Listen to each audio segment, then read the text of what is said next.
ay rated SPG. Striktong patnubay at gabay ng magulang ang kailangan. Maaaring may masiselang tema, lengguwahe, karahasan, sexual, horror o droga na hindi angkop sa mga bata.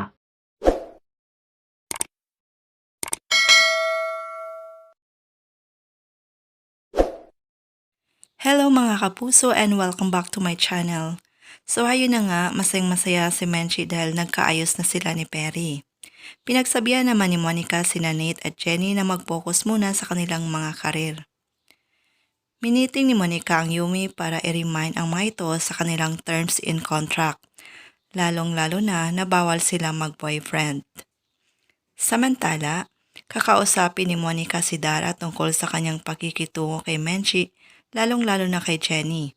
Pero ayon kay Dara, hindi pa umano siya tapos kay Menchie at nagbanta pa na sa pagkakataong ito, sisiguraduhin niyang hindi na ito makakabangon pa.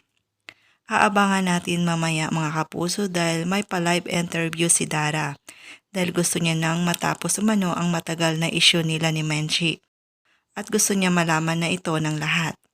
May makakapagpigil pa kaya kay Dara sa pagbulgar ng kanilang issue ni Menchie noon? Abangan! Maraming salamat po sa walang sawang panonood. God bless!